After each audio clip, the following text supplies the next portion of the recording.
Hey guys, welcome back. For those of you that are new here, my name is Kobe and welcome to my channel. Today we're going to be doing part 2 of the 3-part series all about syngoniums. If you haven't already checked out part 1, which is the care guide on syngoniums, I'll leave it in the description below as well as in the end of the video. But in today's video, we're going to be discussing propagating syngoniums. What I'm also going to be doing is I'm going to be routing the propagations in different media. And in the third part of the series, we will do a follow-up to show you the results of the propagations in the different types of media, such as cocoa peat, perlite, water, soil, and a few other types of media that I have. And we'll see which is the best one to root your syngoniums in. So I hope you guys enjoy.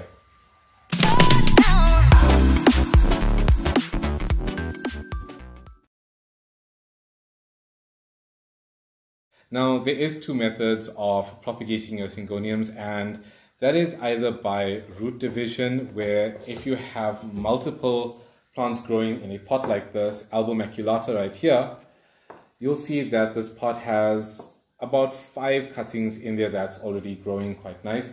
And if I wanted to separate this plant, all I have to do is just pull it out the pot, separate it at the roots, and then plant it in its individual pots, and it should be good from there.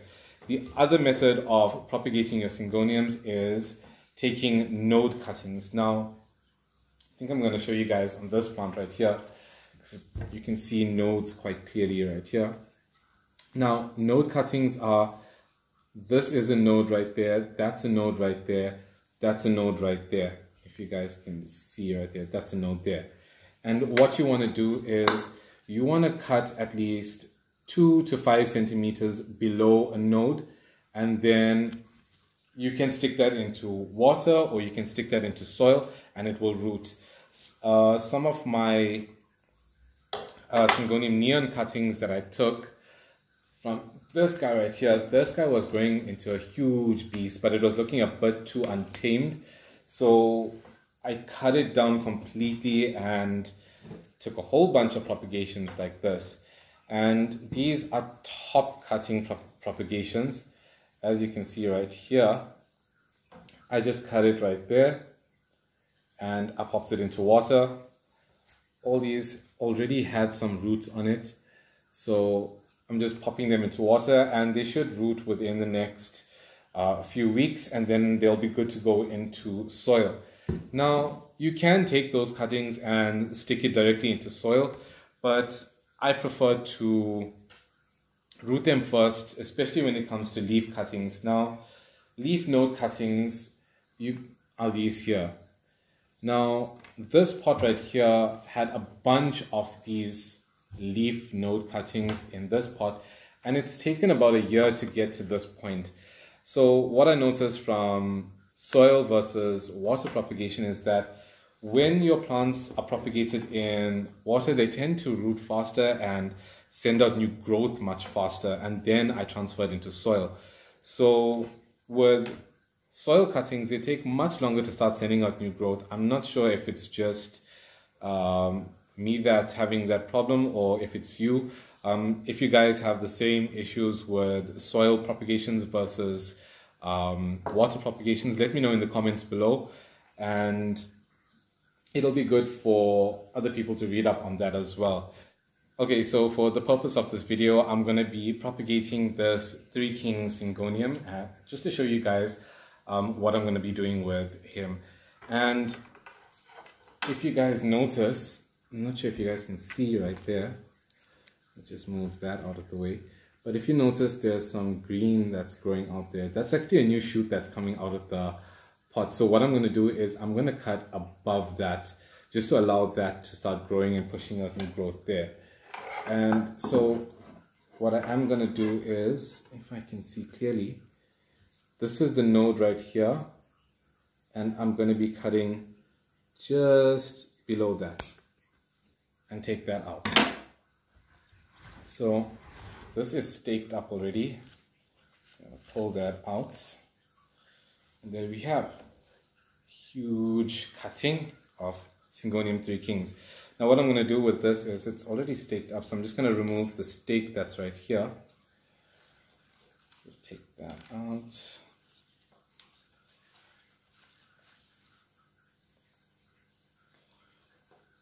Take that wire out. Yeah, okay, so I'm just gonna put this one side. And then what I'm gonna do is, if you look at this right here, it has a node that's there, it has a node that's, let me show you guys my finger. It has a node there, it has a node there, it has a node there. And this is another node, but it has a leaf that's growing out of it. So what I'm gonna do is, I'm gonna cut below this node right here where the leaf is, just around about there. And I'm gonna cut above it right there like that. And that is one cutting. Now what you're gonna do is, you're gonna stick this in water, or you're gonna stick this in soil, and keep the soil, if you're sticking this in soil, keep the soil moist at least for the first month or so until it starts rooting. And then you can let the soil dry out partially, and then give it a good watering. And this will take probably about, for me personally, it takes about 6 months to see any new growth or any substantial growth from this leaf cutting. So what I generally do is I pop it in water and let it root there. And then once it roots in water, then I transfer it into soil. So I'm just gonna push it into the water right there, and then it's good. Now, what you can also do is, don't throw these node cuttings that don't have any soil or don't have any leaves on them. What you're gonna do is, if that's a node right there, you cut right there, like that. And this node you can just place on sphagnum moss, or you can place it on some wet dampened perlite. Put it in an enclosed propagation box, and it will start sending out new shoots from there. It will take probably about 2 months or so for you to start seeing, or probably a month to see some sort of new growth in it. And then within 2 months you should start seeing some new leaf development.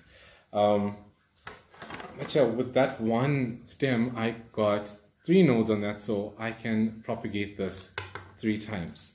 So right here I have 3 node cuttings that I'm just going to place on sphagnum moss, and it will root from there. Okay, now the rest of the plant, I'll do 1 more cutting from there. As you can see, this is a leaf that's growing there. That is a node. That's another node right there. Can you see? I'm not sure if you guys can see. But that is a node right there, and I'm going to cut it just about that. Right there. And I'll pop that into soil, or I'll put it into water, and it should be good. But I'm going to pop this into water, and I do have a bunch of propagations from my Syngonium neon, and it should be fine. Okay, so I'm just going to finish up cutting this into individual leaf node cuttings. As you can see, I'm going to get quite a lot from this stem right here, as well as I'm going to take these down right down to the nub as well, and take leaf and node cuttings from there. I've also got a bunch of Syngonium neon cuttings that I took about a week ago. What I'm going to do is I'm going to stick them into different potting medias or different rooting medias, and jot down the progress and the differences in development with putting them in different media such as soil, water, perlite, Oregon moss, sphagnum moss, and coconut husk as well, and just see which roots faster, which develops faster in which media. As you can see, this Syngonium neon right here has been rooted into soil over a year ago, and this is the development so far. But I will do it again with some of the cuttings just to do a side comparison to each one and the development. And then I'll update you guys on those as well. Okay, so I think that's about it for this video. I hope you guys enjoyed. If you did, give it a thumbs up. Don't forget to hit that subscribe button at the bottom for more planting content. And In part 3, we will discuss the results of the propagations that I've taken from the Syngoniums, because I am filming this particular part 3 weeks after I've taken those propagations. So I have seen some results, and I will discuss it with you guys in the next part of this Syngonium series. But until next week, cheers guys.